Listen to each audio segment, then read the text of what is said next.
이제 예수님께서 이제 베데스다라는 연못, 은혜의 집이란 뜻인데 그 연못 곁에 이제 행각에 많은 병자들이 이제 자리를 차지하고 있었죠. 그 중에 이제 38년 된 병자를 안식일 날 고칩니다.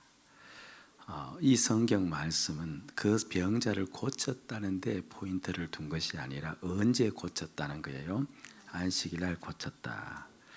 유대인들에게 안식일 지킴은 자신의 정체성을 지키는 것과 같아요. 곧 그들의 생명과 같습니다. 그들의 법에 따르면요, 안식일에는 일을 해서는 안 되는데, 그런데 예수님께서 병자를 고쳤으니까 치료 사역을 한 것이죠. 결국 그들의 입장에서는 예수님이 안식일을 범한 겁니다. 이 일로 인해서 이제 뒷부분에 가면 큰 위협을 당하고 심지어 예수님을 죽이려고까지 그렇게 그들이 덤벼듭니다. 그런데 한편으로 보면 예수님은 굳이 그날 이 병자를 고칠 이유가 없었어요. 그 병자가 예수님께 간곡히 고쳐달라고 요청을 했다 안 했다? 안 했습니다. 아예 예수님이 누군지조차 몰랐어요.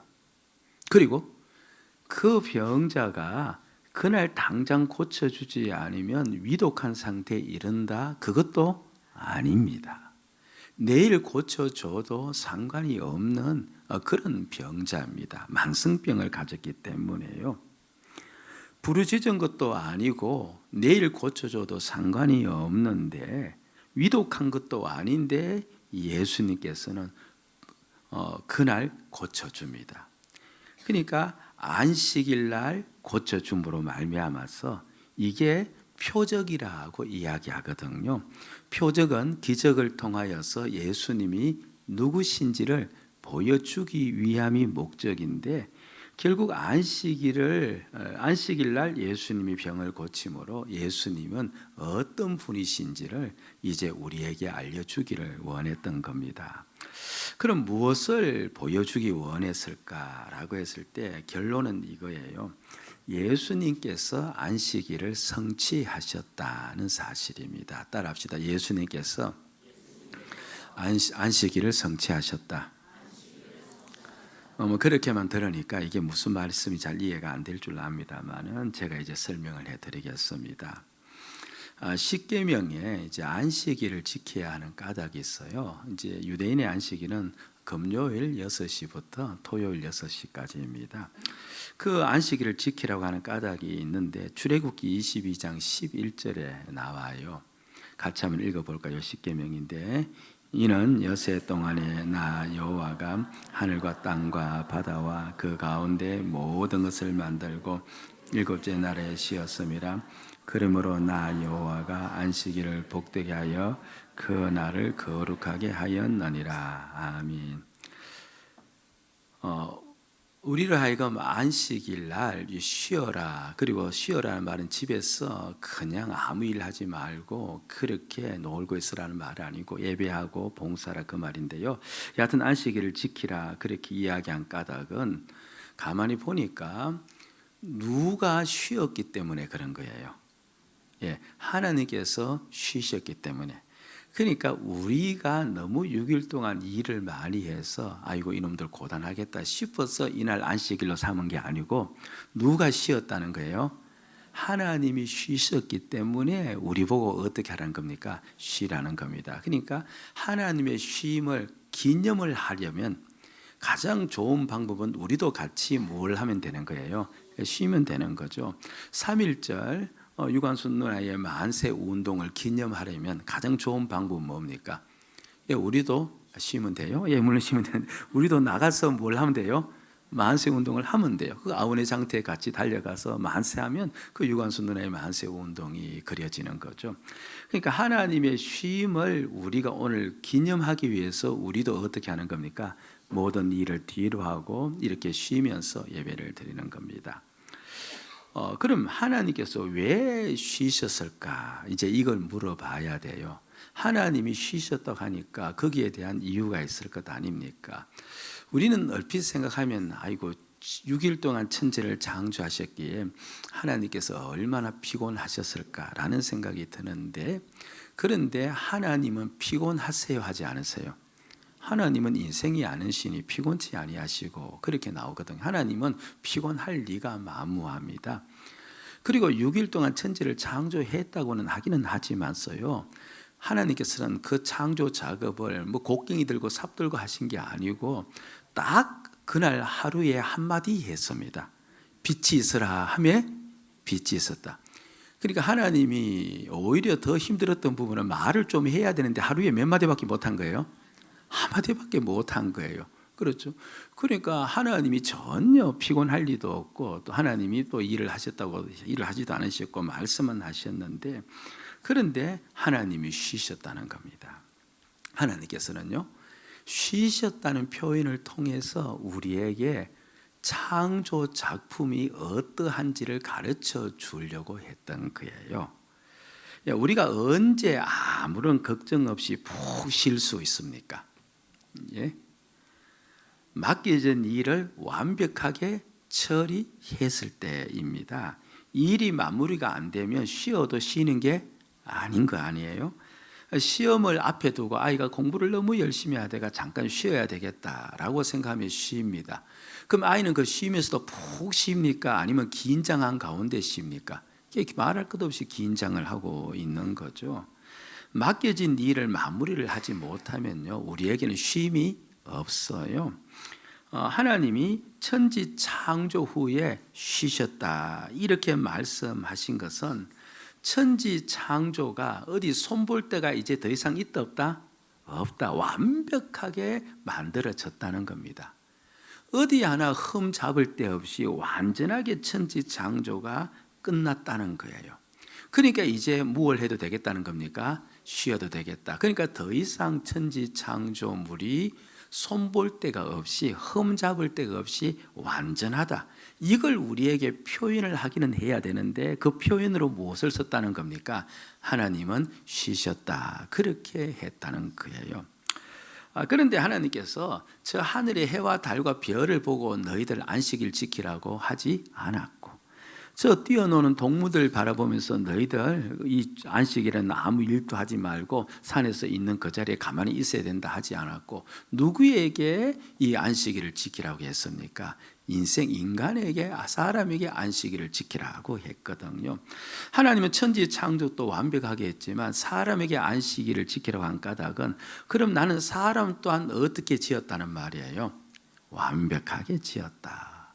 하나님은 우리를 완전하게 완벽하게 지었다는 것을 일러주고 있는 겁니다. 예?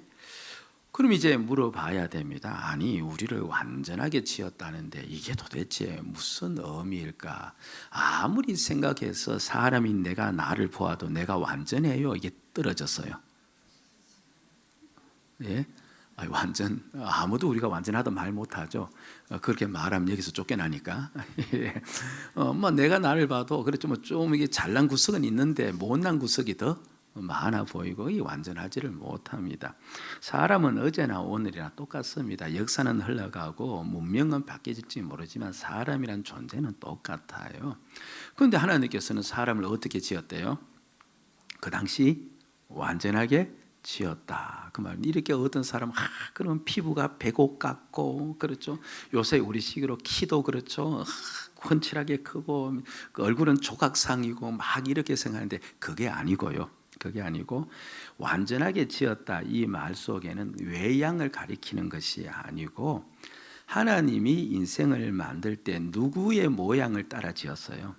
하나님의 형상을 따라 지었어요. 그러니까 내가 사람을 지었는데 완전하게 지었다는 말은 완전한 하나님의 형상이 되게 하였다는 말이에요.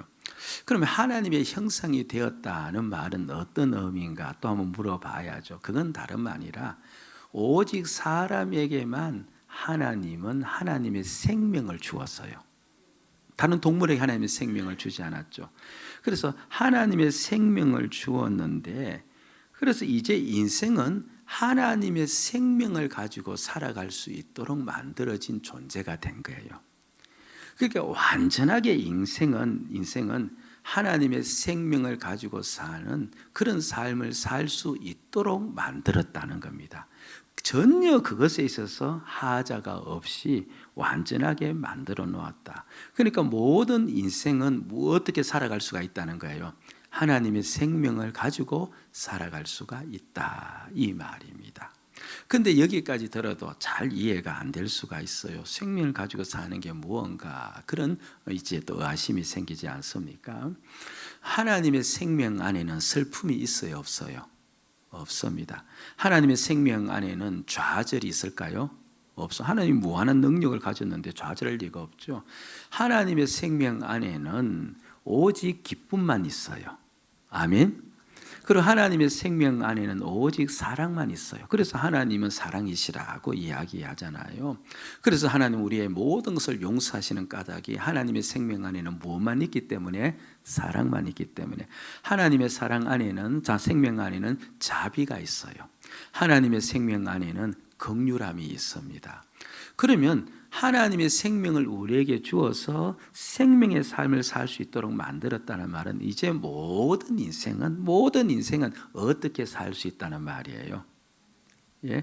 기뻐하며 만족해하며 그리고 소망을 가지며 사랑하며 위로하며 그리고 여러 모든 사람들에게 긍휼을 베푸며 선하게 그렇게 살아갈 수가 있도록 되었다. 전혀 그렇지 못한 인간은 없도록 하나님은 거기에 대해서 완전하게 지어놓았다. 이제 그 말을 하고 있는 겁니다. 예. 이렇게 그 하나님의 생명 안에서 사는 삶, 늘 기뻐하고 감사하며 그냥 우리식으로 쉽게 이야기하면 행복한 삶이죠. 그 삶을 살아갈 때 그를 향하여서 생명의 삶을 산다, 그렇게 이야기를 해요. 예. 지금 들으면서 반응이 없으니까 제가 또 앞으로 돌아가서 다시 설명해야 되나 말아야 되나 위에서 막 갈등이 있는데, 자, 이해되셨습니까? 자, 여러분들 혹시 지금 생명의 삶을 살고 있는 것 같아요? 아닌 것 같아요? 예, 한편으로 생각하니까 그런 것 같기도 하고 또 다른 편으로 생각하니까 반대 같기도 한데, 그런데 이제 그렇게 만들었는데 어떤 일이 일어났느냐 하면 이 사람인 아담이요, 자기가 하나님이 되려고 한 거예요. 예. 그러니까 자기가 하나님이 되려고 한다는 말은 자기의 힘과 자기의 능력으로 얼마든지 생명의 삶을 살 수 있다라고 그렇게 받아들인 겁니다. 그 죄가 들어와 버린 것이죠. 이게 구체적으로 어떻게 나타나느냐 하면 오늘 우리의 현실 속에서요, 내가 열심히 일을 해서 내가 그렇게 해서 수입을 많이 거두고 그렇게 해서 내가 어떤 지분을 많이 확보하면 나는 기쁘게 살 수 있겠고 만족하며 살 수 있겠고 나는 감사하며 살 수 있겠고 나는 이 땅에서 행복하게 살 수 있겠다라고 믿는 것과 똑같은 겁니다. 그런데 오늘 세상 모든 사람들이 다 어떻게 생각해요? 다 그렇게 생각합니다. 자기가 열심히 일해서 자기가 열심히 노력하면 어떤 일이 난다는 거예요? 생명의 삶을 살 수 있다라고 생각한 것이죠. 바로 아담이 바로 그렇게 이 마귀의 유혹에 끌려서 그와 같은 마음을 팍 품어버린 겁니다. 죄가 그 심령 속에 들어온 것이죠. 예. 그럼 그렇게 살면 누가 필요 없어요? 자기가 자기의 생명의 삶을 살 수 있다면 더 이상 누가 필요 없습니까? 하나님이 필요 없죠. 그러니까 하나님이 필요 없이 자신의 지혜와 능력을 믿고 그렇게 이제 살아가려고 한 겁니다. 이게 이제 세상 모든 사람들이 살아가는 삶의 유형이에요. 그런데 이제 살펴보니까 그렇게 살면 생명의 삶이 확대가 되어져야 되는데, 내가 열심히 일을 해서 그렇죠, 수입이 더 많으면 생명의 삶이 확대되어진다는 말은 기쁨이 적어져야 돼요, 더 많아져야 돼요? 기쁨이 더 많아져야 되고 내가 사랑이 더 많아져야 되고 소망이 더 많아져야 되고 만족이 더 많아져야 되는데, 그런데 그렇게 살려고 노력하면 노력할수록 이상하게 내 안에 걱정이 더 많아지고 염려가 더 많아지고 더 불안해지고 더 초조해지고 다른 사람을 살펴보기보다는 더 자기중심적으로 살아가는 반대 현상이 나타나는 겁니다. 이건 이룰 수밖에 없는 것이요, 자기가 열심히 노력해서 자기 힘으로 그렇게 생명의 확대를 할 수 있다고 믿는 것은 결국 자기를 믿는데요, 내가 나를 보아도 우리가 아까 보았던 것처럼 완전하지를 못하여 지혜도 완전하지 못하고 지식도 완전하지 못하고 능력도 완전하지 못한 걸 자기가 알아요, 몰라요? 압니다. 그래서 심지어 어떤 일까지 일어나느냐 하니까 지금 내 생활에 걱정거리가 정말 없을 정도로 모든 게 잘 굴러가고 있어요. 그러면 걱정하지 않아야 되는데 어떤 걱정이 또 있어요? 예, 이게 계속 유지가 될까? 또 그런 걱정이 또 들어오는 거예요. 예, 가정이 늘 힘들게 살 때도 걱정이었는데 갑자기 가정이 평안해지는 거예요. 아니, 웬 평안? 이런 생각이 쑥 들어오면서 그게 또 뭡니까? 걱정이 되는 거예요. 왜 그게 걱정이 될까요? 내가 이 평안을 유지할 수 있는 능력이 없기 때문에 그런 거예요. 내가 이 평안을 유지할 수 있는 힘만 있다고 내가 자부되어지면은 그렇게 사는 것도 그렇죠, 계속 기뻐할 건데 그게 없는 겁니다. 결국 사람은요, 자기가 주인 되어서, 자기가 하나님이 되어서 자기가 일을 열심히 해서 자기가 생명의 확대를 가져오려고 하면 할수록 그 사람은 생명의 삶을 사는 게 아니라 사망의 삶을 사는 거예요. 불안해하고 초조해하고 지금 가진 것이 없어질까 봐 두려워하고, 그렇죠, 자신의 건강 문제 때문에 지금은 건강한데 또 앞날의 건강 때문에 또 마음속에 걱정하고 또 노후에 대해서 불안해하면서, 그러니까 그 심령 속에 생명의 삶이 아니라 사망의 삶이 자리 잡게 되어진 겁니다. 한마디로 생명의 삶이 이 아담으로 말미암아서 생명의 삶이 더 이상 이 땅에 이루어지지 않는 그와 같은 모양이 되어버린 겁니다. 예. 소위 안식이, 하나님이 만든 안식이 어떻게 되어져 버린 거예요? 깨어져 버린 겁니다. 깨어져 버린 거예요. 38년 된 병자가 이제 그 모습을 잘 보여주는 겁니다. 예수님께서 그를 향하여 내가 낫고자 하느냐라고 물었을 때 그가 이렇게 대답을 해요. 낫고자 하느냐면, 예, 낫게 빨리 나았으면 좋겠습니다. 이렇게 선뜻 대답하면 좋은데 이렇게 이제 대답을 합니다. 5장 7절인데요, 보세요. 자, 병자가 대답하되 어떤 말 합니까?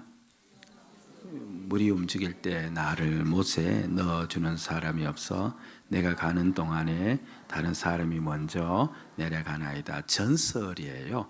그 베데스다 연못에 천사들이 가끔 내려오는데 그때 내려와서 물을 움직이게 하면, 파동이 일어나면 그 파동이 있을 때 급히 그 속에 들어가면 천사들의 그 효염으로 자신들의 병이 낫는다라는 하나님의 전설적인 이야기입니다. 근데 그걸 믿고 터무니없이 그곳에 앉아서 그 치료를 기다리는데, 근데 중풍 병자이다 보니까 몸을 어떻게 움직일 수가 잘 없는 겁니다.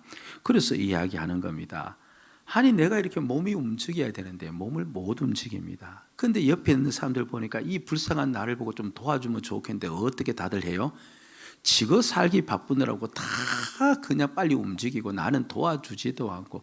가만히 저 이야기를 가만히 들어보면 내가 낫고자 하느냐 이렇게 물었을 때 지금 이 병자는요, 자신이 나을 수 있다고 이야기해요? 나을 수 없다고 이야기해요? 나을 수 없다는 겁니다. 그러니까 좌절감이 그에게 들어가 있는 겁니다. 그러면서 나을 수 없는 까닭이 누구 때문입니까? 자신을 도와줄 사람이 없어서 사람들을 향한 원망이 나오는 겁니다. 그러니까 그 심령 속에는요, 실패감, 좌절감, 그리고 계속 그렇게 살아가면 어쩌냐는 불안감, 두려움, 그것이 그 마음속에 가득 들어가 있는 겁니다. 한마디로 그가 어떤 삶을 사는 거예요? 예? 생명의 삶이 아니라 사망의 삶을 살아가고 있는 겁니다. 하나님은 원래 그렇게 살도록 사람을 만들지 않았거든요. 그러니까 지금 안식일이 깨어진 겁니까? 안식일이 회복이 된 겁니까? 안식일이 깨어져 있었던 겁니다. 예? 그런 거를 하는 우리 주님께서 안식일 날 고쳐주시는 겁니다. 그럼 더 이상 그 사람은 고침받음으로 말미암아 원망할 필요도 없죠. 병으로 인하여서 두려워할 필요도 없죠. 그에게는 새로운 삶에 대한 소망과 기쁨이 채워졌겠죠.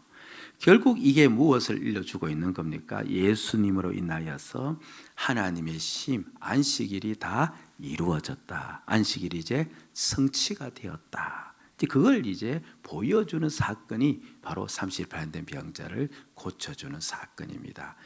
예수님으로 인하여서 안식일이 성취가 되었어요. 이걸 돌려서 이야기하면 예수님으로 인하여 우리는 무엇을 누릴 수 있어요? 안식을 누릴 수 있고 생명의 삶을 살 수가 있어요. 할렐루야. 아멘. 그런데 이 안식일의 성취는 사람은 할 수가 없어요. 오직 누구만이 할 수 있습니까? 하나님만이 할 수가 있는 거예요. 그래서 예수님께서 이제 그 안식일을 성취한 사건을 보여주면서 내가 온전한 안식일의 성취자다라는 것을 이제 그 사람을 고치는 것을 통해서 보여주었지만 또한 본인이 누구라는 것을 또 확신시켜 주어야 됩니까? 내가 바로 하나님임을 확신시켜 주어야 돼요. 안식일의 성취는 하나님만이 할 수 있으니까.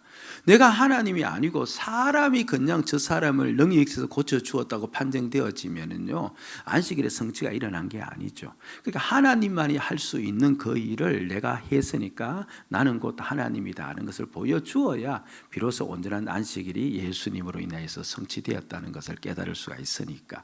그래서 본인이 예수님이 하나님임을 이제 드러내는 겁니다. 그런데 이렇게 드러내요.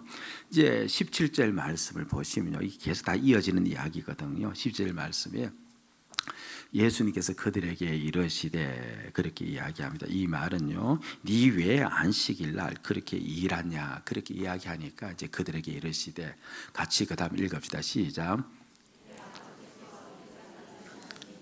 나도 일하신 다음에 너 왜 일하냐 이렇게 보니까 예수님께서 어떻게 이야기해요? 내 아버지가, 하나님 아버지가 일하니 나도 뭡니까? 일을 한다. 그렇게 이야기했거든요.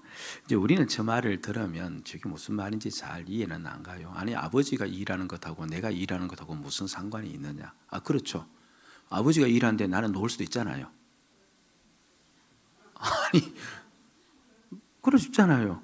아니, 지금 이제 안 그렇다고 생각하는데, 그렇지. 그러니까 아니, 아버지가 일하는데 내가 일한다. 아니, 꼭 그게 무슨 연관이 있느냐? 저게 무슨 말인가? 이제 이렇게 우리에게 선뜻 들어오지 않는데, 근데 저 말을 들은 유대인들은 저게 무슨 말인지 알았을까요? 몰랐을까요? 그 당연히 알았겠죠. 알고 그 다음에 이제 18절의 반응을 보이는데, 지금 예수님께서는 내가 지금 안식일의 성취자다 하는 것을 아까 드린 말씀처럼 38년 된 병자를 고쳐서 생명의 삶을 살게 하고, 동시에 이제 예수님이 누구신지를 드러내야 되는 거예요. 하나님이심을 드러내는데 그 드러냄을 저 말을 통해서 드러내는 겁니다. 자, 저 말씀 속에서요, 나도 일한다라고 할 때 예수님이 일한 것은 앞에서 나온 그 사건이에요. 38년 된 병자를 고치고 그에게 생명의 삶을 살게 한 그 일을 이야기한 겁니다. 근데 그 일을 누구도 하셨다는 거예요? 하나님께서도 하셨다. 지금 그 이야기를 하는데, 이게 이제 무엇을 이야기하느냐니까, 그 일본도 그런데요, 이 가업 전승이라는 게 이 이스라엘 이제 문화 속에 자리 잡고 있습니다. 그러니까 아버지가 가지고 있는 가업을 누구에게 물려주어요? 아들에게 물려주는 겁니다. 근데 아들이 4명, 3명이 있다면요, 4명, 3명에 전부 다 물려주는 게 아니고 그 중에 한 아들에게 물려주는 거예요.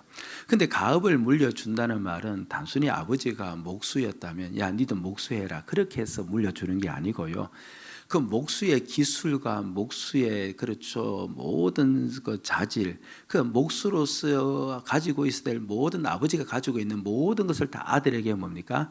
물려주는 겁니다. 그럼 아들이 나중에 작품을 만들어요. 그럼 그 작품은 누구 작품하고 똑같은 겁니까? 아버지의 작품이 똑같고, 그냥 세상적 언어로 그 아들이 만든 작품에 혼이 만약 들어가 있다면 그 혼은 누구의 혼이 들어가 있는 거예요? 아버지의 혼이 들어가 있는 거예요. 바로 이것을 가업전성이라 그렇게 이야기를 하고 있는 겁니다. 그러면 이제 은한 사람이 그렇죠. 그 자신의 아버지와 똑같은 작품을 만들어내었어요. 그러면 사람들은 그 작품을 보고 그 사람을 누구라고 칭하는 겁니까? 너는 그 아버지의 아들이다. 그렇게 이제 칭하죠. 그러니까 아버지가 가지고 있는 모든 것을 아들이 물려받는다. 그 가업 전성이 이스라엘 그 문화 속에서 팽배하게 자리 잡고 있는 겁니다. 여러분들, 사울이요, 이제 다윗이 골리앗을 무찔렀잖아요. 무찌른 다음에 이제 사울이 다윗을 불러요. 근데 왜 다윗이 누군지 잘 모르죠. 그때 사울이 이렇게 다윗에게 이야기해요. 야, 네 누구 아들이냐? 이렇게 물어요. 누구 아들이냐? 야, 네 누구냐? 이렇게 묻지 않아요. 누구 아들이냐? 다윗의 용맹함, 다윗의 그 물맷돌 기술, 다윗의 그 담대함, 그건 다윗의 것이 아니고 누구에게서부터 물려받은 거다? 아버지에게서도 물려받은 거다. 그 인식 속에서 네 누구 아들이냐 이렇게 묻고, 다윗 또한 어떻게 대답하느냐니까, 예, 저는 베들레헴 사람 이새의 아들입니다 라고 대답해요. 이 말은요, 내가 가지고 있는 모든 자질과 능력은 누구로부터 물려받았다? 아버지로부터 물려받았다. 그 이야기를 하고 있는 거거든요. 지금 예수님이 그 말씀을 하고 있는 겁니다. 내가 이렇게 38년 된 병자를 고쳐서 그에게 생명의 삶을 살게 했는데, 그런데 원래 이 일은 누가 하신 거예요? 하나님이 하신 일인 거예요. 이건 누구도 알고 있어요? 유대인들이 알고 있어요. 그 일은 봐라, 하나님이 생명 살리고 생명의 삶을 살도록 한 일을 하지 않느냐, 그래서 나도 이 일을 한다라고 하면, 그럼 유대인들은 듣고 너는 누구다는 거예요? 너는 하나님의 아들이구나. 하나님의 아들이면 너는 하나님이라 이 말이거든. 너는 하나님이라고 칭하는구나. 이렇게 나오는 겁니다. 그래서 18절 말씀 보면요, 고디어 18절 말씀 보면, 유대인들이 이로 말미암아 더욱 예수를 죽이고자 하니 이는 안식일을 범할 뿐만 아니라, 그 다음 같이 읽읍시다. 하나님을 자기의 친아버지라 하여 자기를 하나님과 동등으로 삼으심이라. 아버지의 일을 하니까 나도 일한다. 이 말 한마디에 너는 하나님이라고 칭하는구나. 이렇게 나온 겁니다. 예수님께서는요, 친히 자신을 그 일을 하는 자신을 보면서 나는 지금 누구의 일을 하고 있다? 아버지 하나님의 일을 똑같이 하고 있다. 나는 곧 누구다? 하나님이다 라는 걸 천명을 해요. 계속해서 그 말씀을 반복합니다. 21절 말씀을 가면요, 크게 한번 읽읍시다. 아버지께서 죽은 자들을 일으켜 살리신 같이 아들도 자기가 죽은 자를, 예수님이 죽은 자를 살릴 수 있는 것은, 그건 하나님이 죽은 자를 살릴 수 있는데, 그런데 그 모든 우리식 언어로 기술과 그 모든 방법을 누가 물려받았다? 예수님이 물려받았다. 그래서 예수님은 누구다? 하나님의 아들이시다. 그 이야기를 하고 있는 겁니다. 예? 바로 예수님은요, 그 안식일날 30일 된 병자를 고치는 사건을 통하여서 나는 이 땅에 온 하나님이다. 하나님이 내가 바로 안식일을 성취를 하였다. 그런 거로 이제 누구든지 나를 받아들이면 그는 어떻게 살 수 있다? 생명의 삶을 살 수가 있다. 그래서 그 유명한 성경의 구절을 이 본문 속에서 이야기해요. 요한복음 5장 24절입니다. 내가 진실로 진실로 너희에게 이르노니 내 말을 듣고 또 나 보내신 이를 믿는 자는, 저 말씀은요, 나 보내신 이를 믿는 자는, 이 말은 하나님께서 바로 예수 그리스도를 주로 보내신 것을 믿는 자는 그 말이거든요. 그래서 예수를 주로 믿는 자는 그 다음 보세요, 영생을 얻었고 심판에 이르지 아니하나니 사망에서 생명으로 옮겨느니라. 아멘. 아멘. 예. 바로 예수를 주로 받아들이면, 예수가 안식일을 성취하셨기 때문에 이제 우리는 누구의 돌보심을 받을 수 있고, 하나님을 나의 아버지로 삼아 아버지의 돌보심을 받을 수 있고, 그리고 나는 이제 생명의 삶을 살아갈 수가 있다. 모든 상황과 환경 가운데서도 예수를 주로 삼은 그것으로 인하여서 기뻐하며 소망하며 사랑하며 위로의 삶을 살 수가 있다. 할렐루야. 그곳에서 슬퍼하며 탄식하며 고통하며 사는 삶이 아니라 생명의 삶을 살 수 있다는 것을 우리에게 확인시켜주고 있는 거예요. 어느 한 분의 신앙 간증인데 마지막 부분을 제가 발췌해서 가져왔습니다. 한번 읽어드릴게요. 하나님께서는 이렇게 악한 나를 위해 끝까지 참으시고 진짜 회개해야 할 죄가 무엇인지도 정확하게 알려주셨다. 고민할 것도 없이 지금까지 예수님을 주인으로 믿지 않는 죄를 회개하고 부활하신 예수님을 내 주인으로 모셨다. 부활하신 예수님을 만나고 나니 무엇이 잘못되었는지 정확하게 알 수 있었다. 예수님을 마음의 주인으로 믿지 않는 것이 내가 힘들었던 근원적 원인이었고 시작이었다. 현실적 문제는 여전하지만 예수님을 주인으로 모시니 날아갈 것 같았다. 가족들도 더 이상 걱정되거나 부담스럽지 않았다. 나의 주인도 우리 가정의 주인도 예수님이시니까 모든 염려를 다 내려놓고 감사함으로 기도할 수 있었다. 그의 심령에 어떤 삶이 시작된 거예요? 생명의 삶. 생명의 삶이 시작된 것은 예수님께서 무엇을 성취했기 때문에? 안식일을 성취했기 때문에. 이용규 선교사가 있어요. 오래전에 내려놓음이라는 책을 썼는데 많은 분들이 읽은 책이죠. 이분이 이제 인도네시아에서 이제 학교를 세웠어요. 선교학교를 세웠는데, 그런데 인도네시아에 그 아프가니스탄에서 이제 살던 많은 난민들이 그쪽으로 넘어왔다는 겁니다. 그러니까 뭐 난민들이니까 당연히 인도네시아에서 쉽게 정착할 수가 없죠. 가진 것이 없으니까. 그래서 대부분의 난민들은요 1년 반 정도를 노숙 생활을 한다는 겁니다. 그러니까 인도네시아 학교에 들어온 그 아이들은 전부 다 노숙 생활을 1년 반 이상 한 아이들입니다. 그러니까 고생에 고생을 한 그 아이들이에요.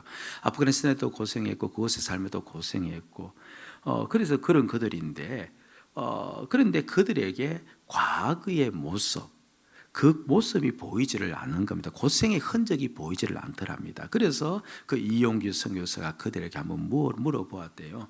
야, 너희들에게 고생의 흔적이 보이지 않고 오히려 더 당당하게 귀티가 흐르고 있는데, 야, 이유가 뭘까? 이유가 뭘까? 그러자 학생들이 그냥 이렇게 대답하더래요. 예수님을 믿고 난 후 다 달라졌습니다. 예수님을 믿고 난 후 다 달라졌습니다. 여러분, 예수를요 진정으로 믿으면 삶의 근원에서부터 달라져요. 인생이 귀해지고 아름다워집니다. 예수 그리스도를 나의 주로 믿으면요 사망의 삶에서 생명의 삶으로 옮겨지는 것이기 때문에 운명이 바뀌어요. 아멘. 예. 오래전 인물입니다.